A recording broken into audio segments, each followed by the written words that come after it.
Arabs are the most maligned group in the history of Hollywood. They're portrayed basically as subhumans.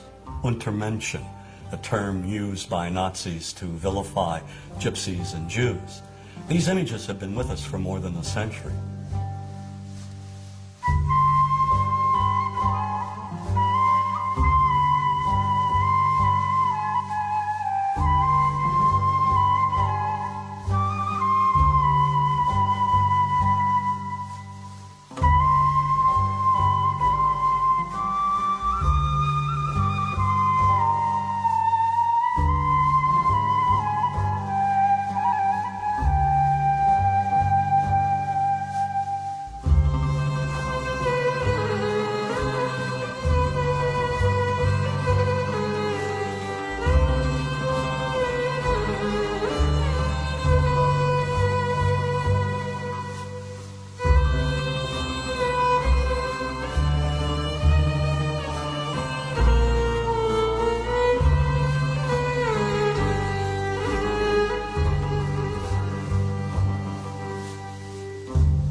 For 30 years, I've looked at how we, particularly when I say we, image makers, have projected Arabs on silver screens. In my latest book, Real Bad Arabs, How Hollywood Vilifies a People, I looked at more than 1,000 films. Films ranging from the earliest, most obscure days of Hollywood to today's biggest blockbuster.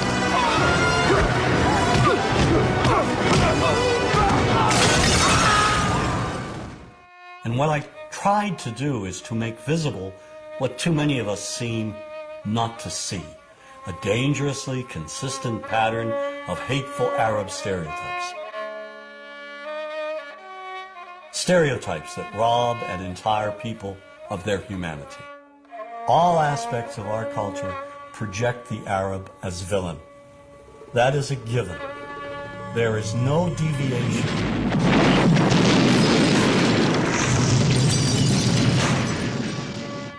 We have taken a few structured images and repeated them over and over again. You are hostages of the Holy Freedom Party. Whether one lives in Paducah, Kentucky or Wood River, Illinois, we know basically the same thing.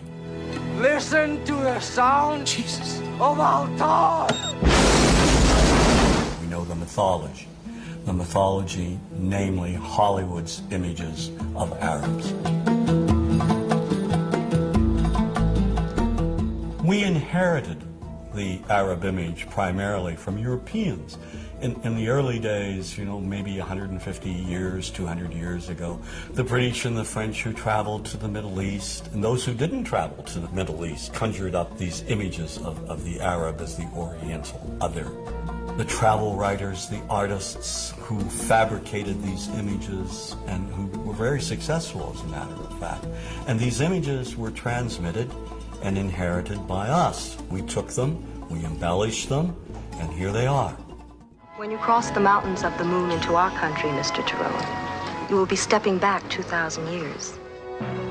We have this fictional setting called Arabland, a mythical theme park. And in Arabland, you have the ominous music, you have the desert. We start with the desert, always the desert as a threatening place. We add an oasis, palm trees, a palace that has a torture chamber in the basement. The pasha sits there on his, posh cushions with harem maidens surrounding him. None of the harem maidens please him, so they abduct the blonde heroine from the West who doesn't want to be seduced. When we visit Arabland, we must be aware of the instant Alibaba kit. We have the property masters of Hollywood going around and they're cladding the women in see-through pantaloons, belly dancing outfits. They're giving the Arab villains scimitars, these long, long scimitars. We see people riding around on magic carpets, turban charmers programming snakes in and out of baskets.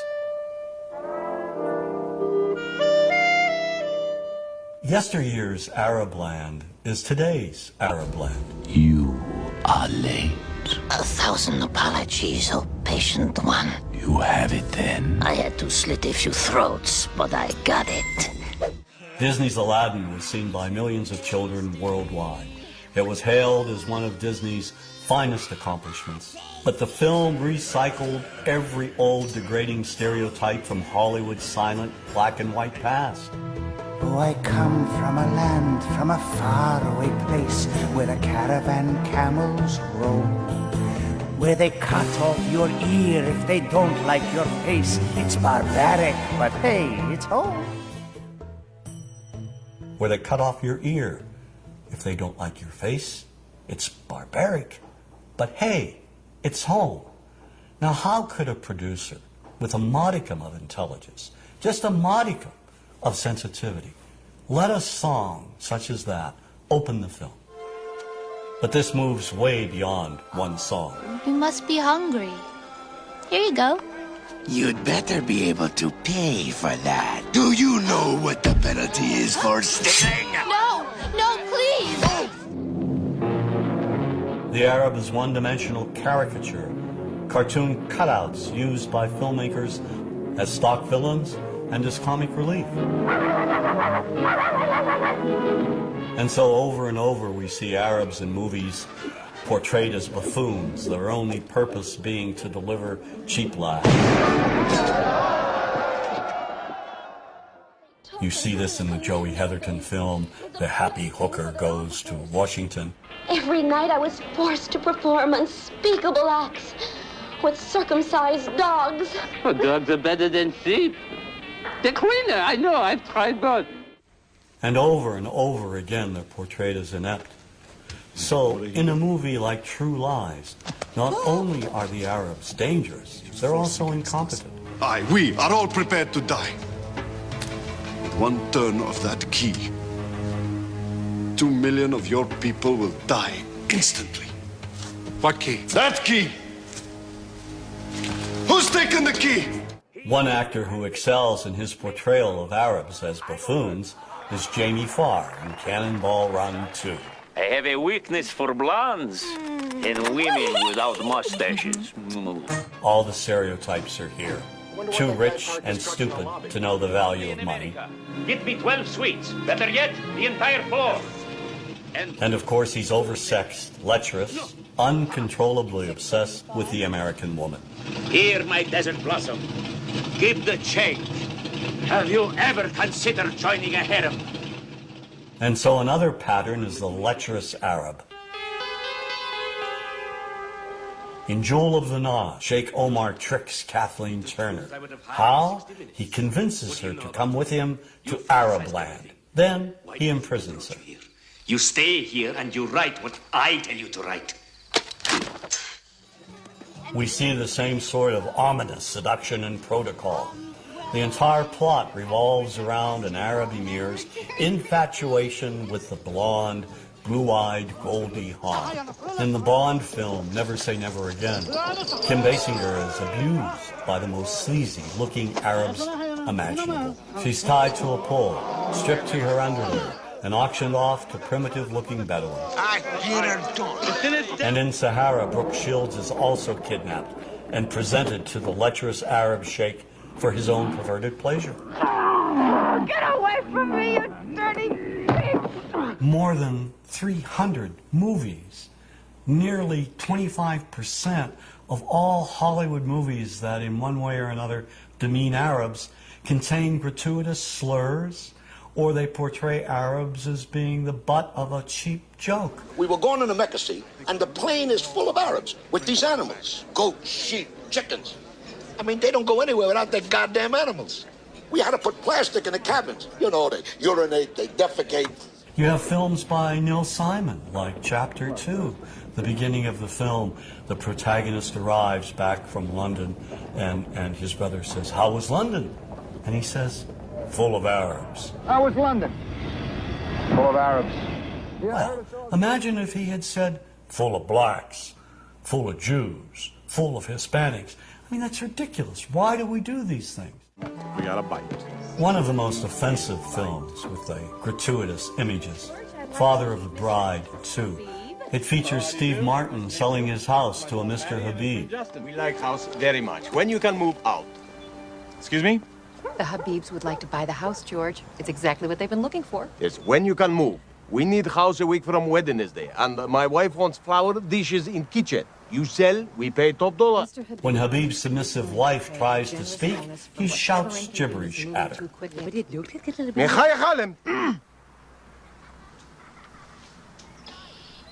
And then he offers Martin a $15,000 cash bonus to move out in 10 days. Making real estate history here, George. When Martin tells Mr. Habib that he doesn't want to sell the house after all, he finds Habib's wrecking crew there, ready to demolish his beautiful home. And in a scene that calls to mind one of the most degrading stereotypes of the Jewish people, Mr. Habib demands an extra $100,000 to sell the house that he has owned for just a day back to Martin. You want me to take out a loan on something I owned free and clear just 24 hours ago? Well, that is up to you, George. Your path, your fence, your memories. Now, if you look at the other Father of the Bride films, Elizabeth Taylor, Spencer Tracy, there were no Arabs or Arab Americans. So why does Disney inject these horrific, sort of offensive characters in Father of the Bride Part 2? It's the same reason that in Gladiator, the slave traders who kidnap Russell Crowe and bring him back to Rome are Arabs. I mean, this is ridiculous. I mean, why does Hollywood inject Arabs, scenes of Arabs, and or slurs demeaning Arabs in movies having nothing to do with the Middle East? So you're sitting like I am, for example, watching Back to the Future about a mad scientist. And yet, early on in the film, we see these ugly, inept Libyans with machine guns in a parking lot trying to gun down the protagonist. I mean, why?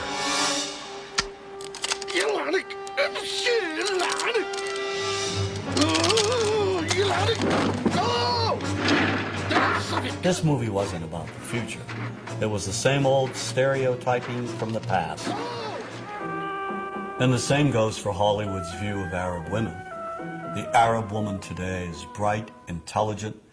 She's someone who is exceeding in all professions. And yet this reality still is being denied us on silver screens. The highly sexualized belly dancer has been with us from the beginning of Hollywood's history, inspired by early images of the Orient as the place of exoticism, intrigue, and passion. But in recent years, this image has dramatically changed. The Arab woman is now projected as a bomber, a terrorist. Added to this image is what I call bundles in black. Veiled women in the background, in the shadows, submissive. It seems the more Arab women advance, the more Hollywood keeps them locked in the past.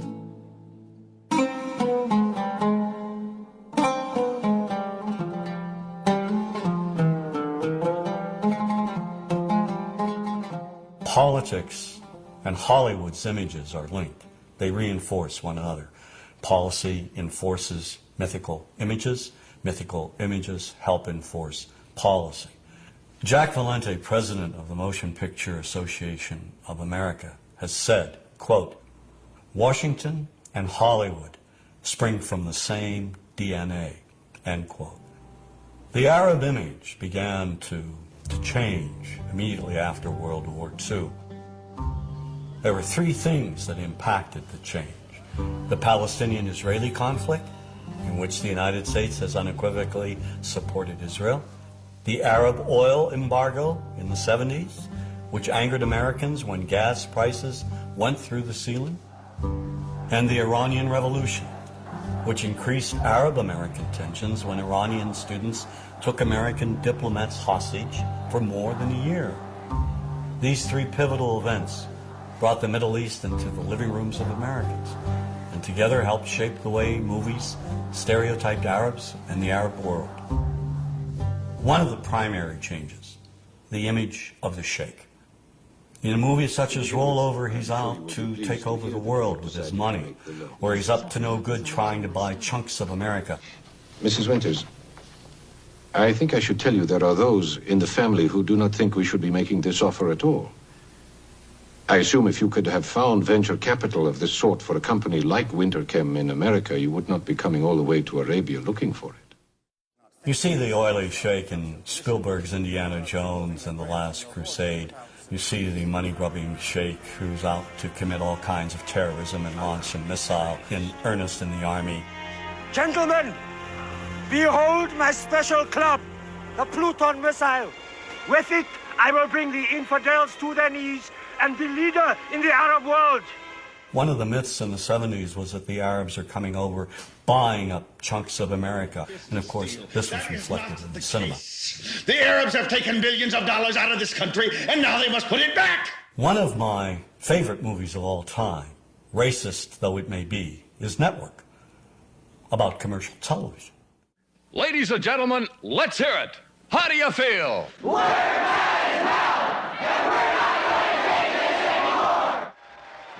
Network features a TV anchor rising to superstardom. How? He unleashes wild rants against the system on the air. But he directs the angriest of all his rants at Arabs, who he says are buying up America. They're buying it for the Saudi Arabian Investment Corporation. They're buying it for the Arabs. The anchor, Howard Beale, calls on the American people to rise up and stop the Arab buyout of his TV network. Listen to me, goddammit. The Arabs are simply buying us. There's only one thing that can stop them. You. The rage of Americans in response became one of the most famous scenes in movie history. I want you to get up out of your chairs. I want you to get up right now and write a telegram to President Ford saying, I'm as mad as hell and I'm not going to take this anymore.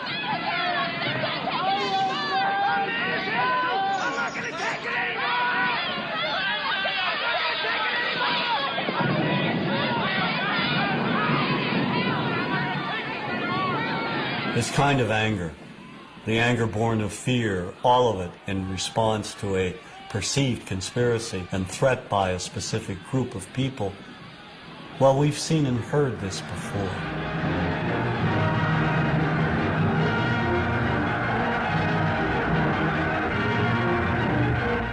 If we look at the anti-Semitic propaganda of the Nazis, at its core is an identical type of economic threat.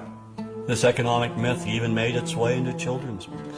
Sadly, the popular image of Jews in Nazi propaganda resembles the popular image of Arabs in some of our most beloved Hollywood movies. The only difference being that the Arab usually wears a robe and headdress.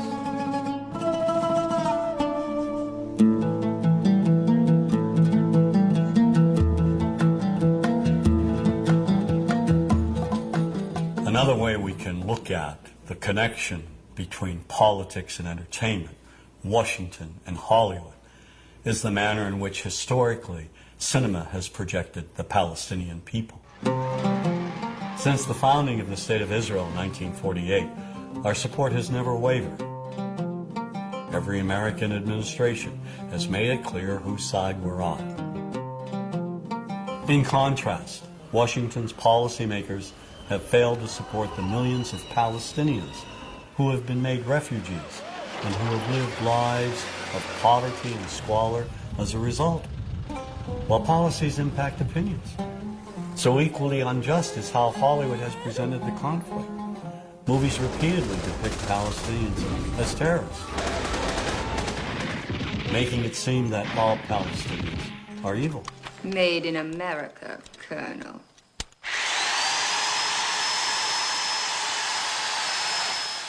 Now that image has been perpetuated by Hollywood films, beginning with the film Exodus. It dealt with the very early conflict. Here, Palestinians are either invisible or they're linked with Nazis, perpetrators of horrific acts. The 1966 movie cast a giant shadow is another early film presenting Israelis as innocent victims of Palestinian violence. Kirk Douglas is an American military specialist, and he goes to assist the Israelis. Some of the dialogue in this film reads like it came straight from the public relations department of the Israeli government. Now, here's a country surrounded by 5 Arab nations ready to shove them into the Mediterranean. No guns, no tanks, no friends, nothing. People fighting with their bare hands for a little piece of desert. The Palestinians in this movie are the lowest of the low. We see them solely as vicious gunmen, wide-eyed maniacs. They will kill anyone, anywhere, anytime, for any reason. There's one brutal image in particular of a burnt-out bus with a dead Jewish woman tied to its side, with the Star of David carved into her back. And when the Palestinians finally speak, they mock and psychologically terrorize another woman trapped in a bus.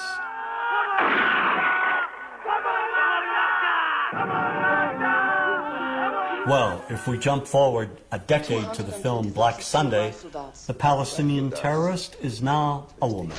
Striking where it hurts them most, where they feel most at home.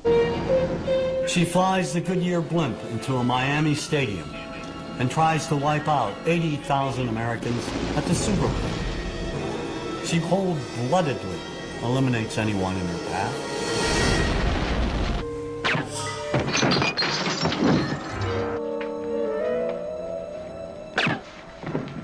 The movies that we see basically follow Washington's policies.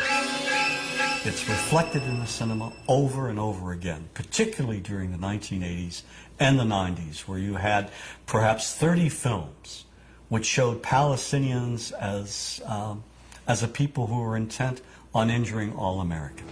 How may we help you, Jad? One of the most despicable portrayals of Arabs and Palestinians occurs in the 1987 film Death Before Dishonor. First, they murder a guard, and then slaughter an Israeli family.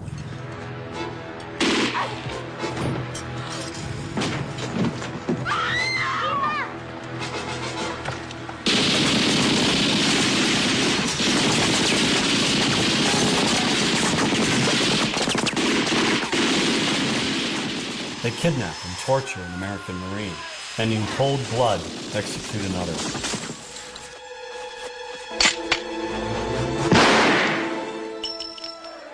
And they burn the American flag right in front of the American embassy, and then dispatch a suicide bomber to blow it up.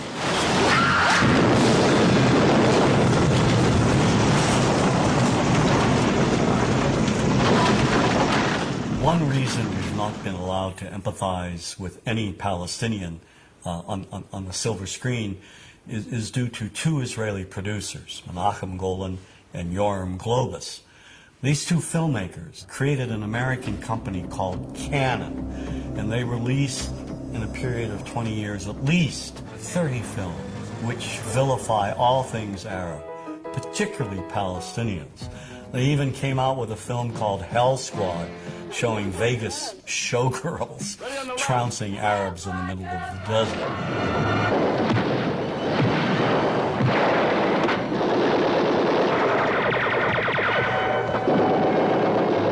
I think the most effective film they've ever done, one of the most popular and most racist, is The Delta Force. Here Palestinians hijack a plane and terrorize the passengers, especially the Jewish ones. Pick out the passport with Jewish names. There is no form of communication more powerful than film in creating propaganda, and Golan and Globus took it to another level. Certainly American producers play a role in vilifying Palestinians. I mean, perhaps the most anti-Palestinian film is True Lies. This apparently is the same group which just detonated a nuclear bomb in the Florida Keys. Crimson Jihad will rain fire on one major U.S. city each week until our demands are met. This film is shown on television almost every week, over and over again. It is part of our visual heritage. Give me the key! Come on, child! You don't want to die, do you? Give me the key! And you won't get hurt! I give you my word! No way, you wacko! And we never see Palestinians who suffer under occupation, Palestinians in refugee camps, Palestinians who are victimized, who are killed, innocent Palestinians. These images are denied us. Now, why are they denied us? Is there an unwritten code in Hollywood saying we cannot and will not humanize Palestinians? I mean, why can't we humanize Palestinians in the same manner in which we humanize Israelis? Is not the life of a Palestinian child, media-wise, Hollywood-wise, politically-wise, as important, as humane, as valuable as the life of an Israeli child? And if the answer to that is yes, why can't we see that on silver screens?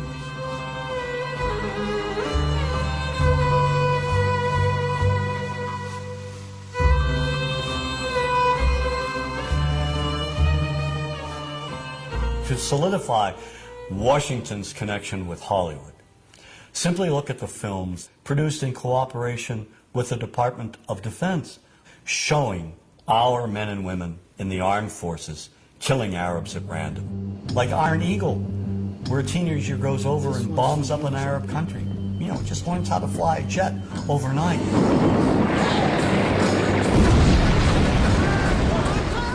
And then, of course, Navy SEALs, where Charlie Sheen goes over to Lebanon and obliterates scores of Arabs. All right, Chief. Let's go tag him and bag him. Of all the Department of Defense films, the one that will stand the test of time as being the most racist is Rules of Engagement.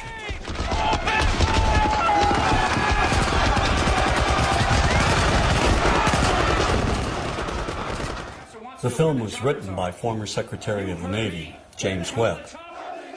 The action takes place in Yemen, a real country in the Middle East. There are violent demonstrations at the American Embassy, and the Marines, led by Samuel L. Jackson, they're called in to evacuate the American employees.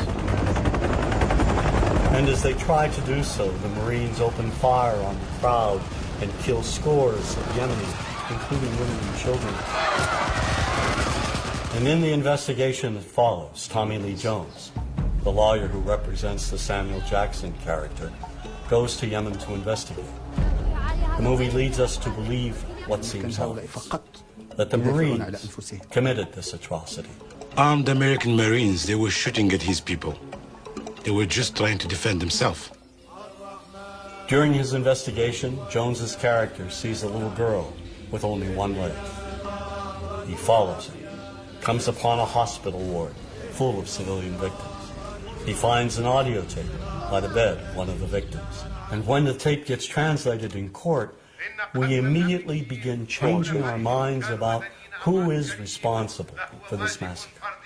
To kill Americans and their allies, both civil and military, is duty of every Muslim who is able. We discover that the Yemeni civilians aren't so innocent after all. It turns out they fired on the Marines first. And in a moment that will live in Hollywood infamy, we suddenly learn that the little girl we've been sympathizing with, the very girl whose humanity and innocence may have broken down our stereotypes, well, she's no better than those other Yemeni terrorists. As a result, when Samuel L. Jackson delivers the key line, "Where's the motherfuckers?" we're now on his side.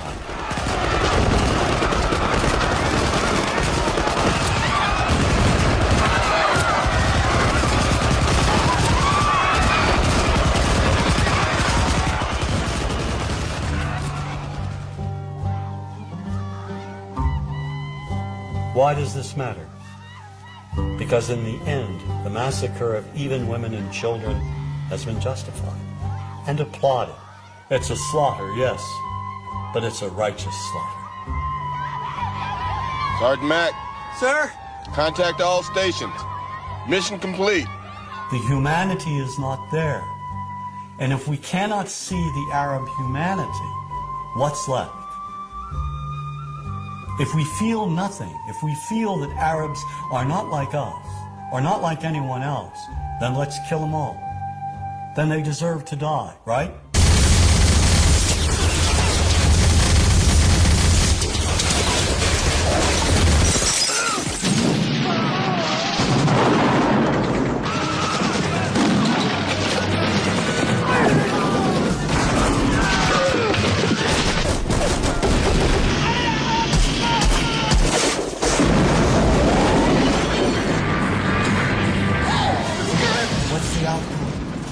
What do Arabs think of us that see these movies? Because these movies are rented 25 cents American usually. Movies showing us killing them. What do they walk away with? Does this bring us closer together? Does this advance peace, or does it separate us? You're fired.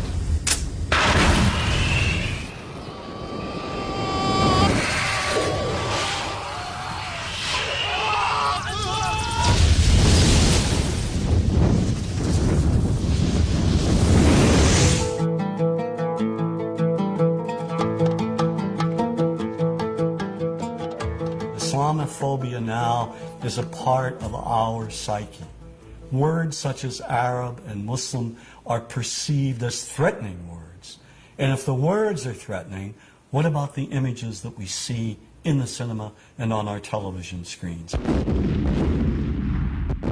We are at war with Iraq. We went to war in March of 2003. But didn't our entrance to the war, wasn't that made a lot easier, primarily because for more than a century we had been vilifying all things Arab? And now, given what happened with 9/11, the tragic events that took place on that day, where 19 Arab Muslim terrorists were responsible for the deaths of nearly 3,000 people. Now, instead of saying that's the lunatic fringe, we say, no, no, no, no. The actions reflect the actions of 1.3 billion people. Now, that's dangerous. We don't say that the actions of Ku Klux Klan members, who are Christians, represent Christianity, do we? Look at Oklahoma City. Timothy McVeigh, a good Irish Catholic boy.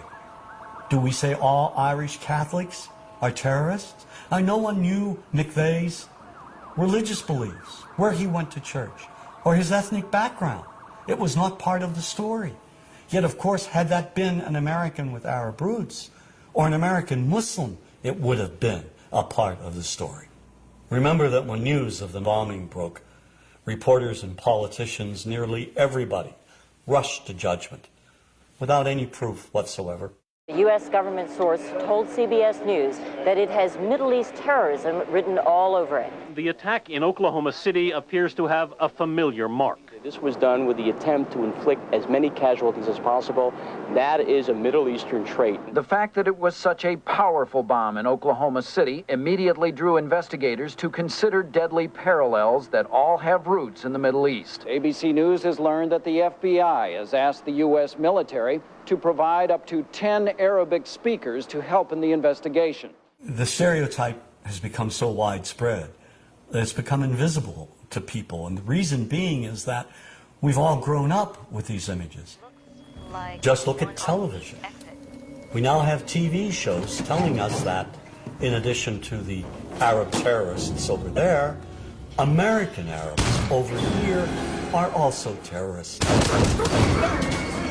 Then there's Showtime's Sleeper Cell. Here, a sinister network of Islamic groups operates on American street corners. Any homeless man could be part of this network. Even Western-looking Arabs are part of this anti-American conspiracy.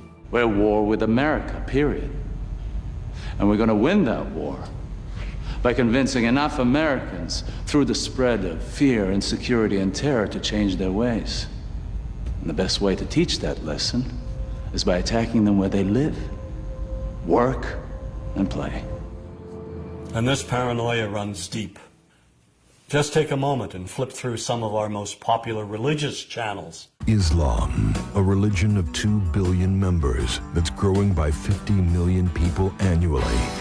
nearly every major terrorist network in the world is led by Islamic fundamentalists. Islam is, as we have seen, a religion that teaches the violent subjugation of all non-Muslims. It promises paradise to terrorists and makes the vilest deed a thing of beauty in the eyes of Allah.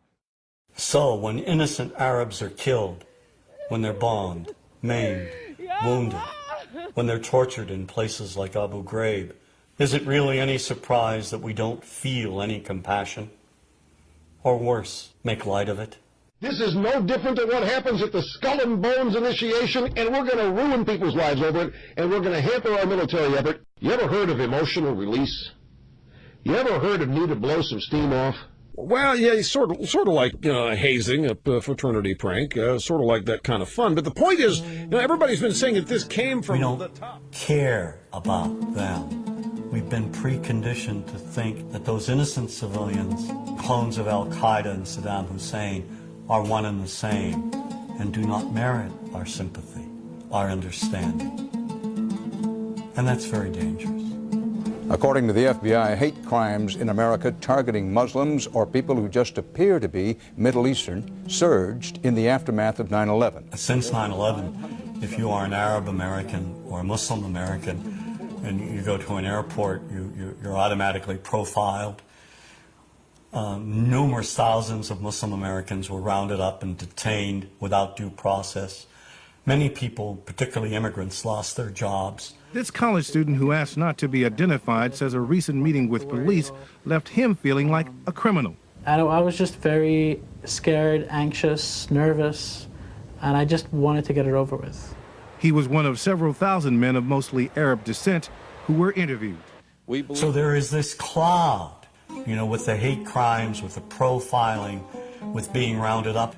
Again, I think this illustrates the power of film, that in spite of the reality, in spite of the material that we know to be true, we still embrace the mythology. The mythology is still a part of our psyches. Stereotypes take a long time to wither away. And for many of us, we're comfortable with our prejudices. We don't want to change.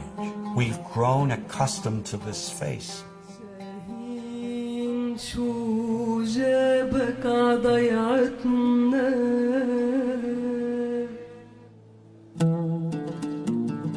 When we think of Arabs, what do we see? What images come to mind?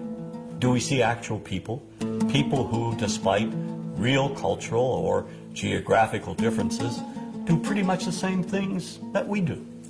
When we think of Arab women, what images come to mind? Do we see women who laugh and play and who adore their children? Women who work in the home as well as outside? Would it come as a surprise to know that in many Arab countries, a majority of college students are actually women? What's our immediate image of Arab men? Do we see loving fathers? Men who want to provide for their families? What about Arab teenagers? Do we see them the way you would think about teenagers in other parts of the world? Then there's religion in the Arab world. Do we see it as all-encompassing, dominating everything else? Do we know that even though faith plays a huge role in the Arab world, just as it does here in the United States, that it's also true that much of the Arab world is quite secular? When we think of Arabs and religion, does Christianity come to mind? Do we remember that there are over 20 million Christians in the region who have lived side by side in harmony with Muslims for centuries? To their credit, some filmmakers have shown Arabs and American Arabs in all their complexities. An excellent way to shatter a stereotype is through laughter, through comedy. So we have comedians. Comedians have done this historically, black comedians, Jewish comedians. So we see Arab comedians doing this, and this is one way to release the tension. Thanks on a credit card, true story. Guy behind the counter picked up my credit card, sees the olive part, looks at me all weird. He's like, hey buddy, what kind of name is that?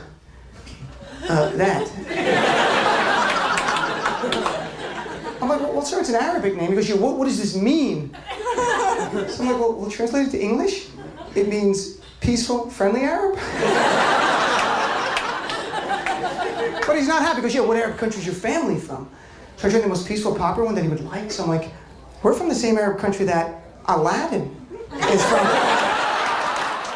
To his credit, Michael Moore in Fahrenheit 9/11 in the DVD includes a scene with this comedy coming out. My name really is Ahmed, and I can't fly anywhere.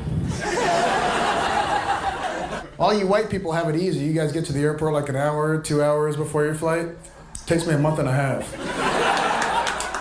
Security's gotten so bad now I just show up to the airport in a G-string. I'm like, how you guys doing?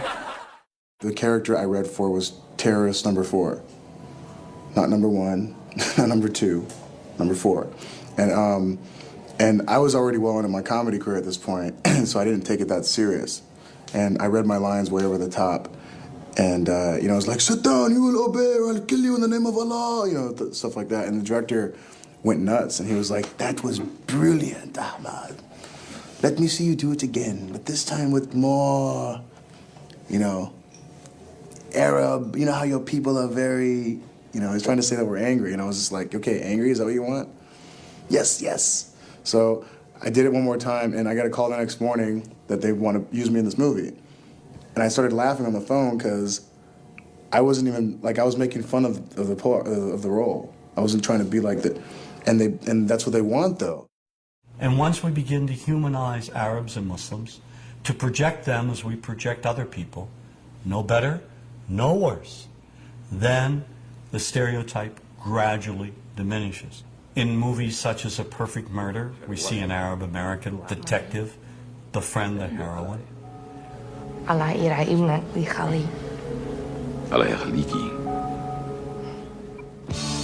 Then there's Three Kings, a movie I served as a consultant on. The action occurs during the first Gulf War in 1991. The film is notable for revealing the complexities of the Iraqi people, focusing on decent Iraqis that Saddam Hussein wants to kill. How's your little girl? She's safe for now. Outstanding, excellent. How can we help you? There's mutual respect in this film.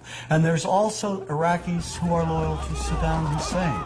It's not a sugar-coated film. It's a very realistic film. It's an outstanding film, in my opinion. Kingdom of Heaven, which focuses on the Crusades, was a tremendous hit overseas, not here in the United States. And when the film was shown in Beirut, particularly at the end, when Salah ad-Din takes over Jerusalem, there's peace between Muslim and Christian. He enters a church and there is an icon on the floor. Salah ad-Din sees the icon, respectfully picks it up, and places it back on the altar. When audiences in Beirut saw that, they rose to their feet and applauded. We're talking about Muslims as well as Christians applauding the act of a Muslim who embraces religious tolerance. There is this need of Arab audiences to embrace American films that show them in a respectful, honest, fair manner. And with the release of George Clooney's Syriana, I have hope that Hollywood may be listening. The film has some unflattering yet honest depictions of Arabs, but it also presents an Arab prince as one of the film's few decent human beings. The British-educated prince wants to bring democracy to his country, and his ideals get him and his family murdered. I want to create a parliament. I want to give women the right to vote. I want an independent judiciary. I want to start a petroleum exchange in the Middle East. I'll put all of our energy up for competitive bidding. I'll run pipe through Iran to Europe like you proposed. I'll ship to China. Anything that achieves efficiency and maximizes profit. Profit which I will then use to rebuild my country. Great, that's exactly what you should do. Exactly. Except your president rings my father and says I've got unemployment in Texas, Kansas, Washington State. One phone call later, we're stealing out of our social programs in order to buy overpriced airplanes. Another example of this kind of humanity and respect is found in Hideous Kinky, a film about an Englishwoman, played by Kate Winslet, and her two daughters in Morocco. Winslet's relationship with her Moroccan lover is beautifully and lovingly displayed. And when she doesn't have the money to return home to England with her daughters, he makes hard sacrifices to make it happen. There's a tender and moving scene at the end. The Moroccan catches up with the train they're on to say goodbye, to wish them well. We see the warmth and love that exists between them.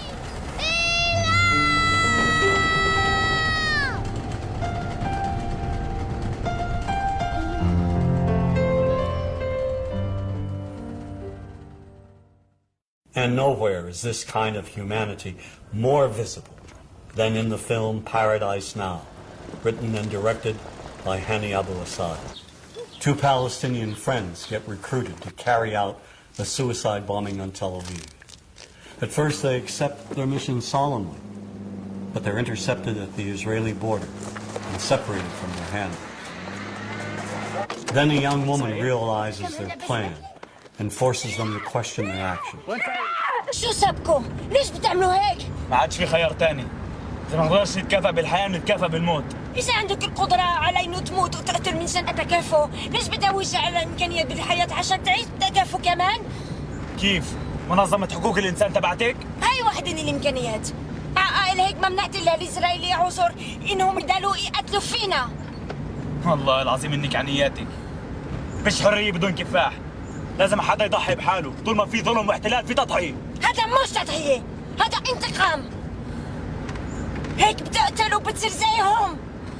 وببدل في الفرق بين الضحية والقتل. الفرق إنه بطل في These three young Palestinians are different from each other. They're not just crazed terrorists, and they're not just freedom fighters. They're human beings, with all the faults, excesses, ideals, and pain of human beings. سعيد رد علي. كان ليش انت هون؟ ليش جيت؟ عشان أكون معاك. تعال نرجع. سوا معها حق. مش حننتصر بهاي الطريقة. احنا نعمل اللي علينا، نجتهد والباقي على الله. بس ربنا قال لك فكر قبل ما تعمل. رايحين نموت نموت ناس معانا، مش راح يتغير ولا إشي. مش موتهم راح اغير. تكملة النضال هي راح تغير. انا ما عنديش خيار تاني على التكملة. إذا ما تغيرش إشي. رد إذا ما تغيرش إشي. I'm an optimist and I believe in the future, particularly in young filmmakers. The stereotype will change.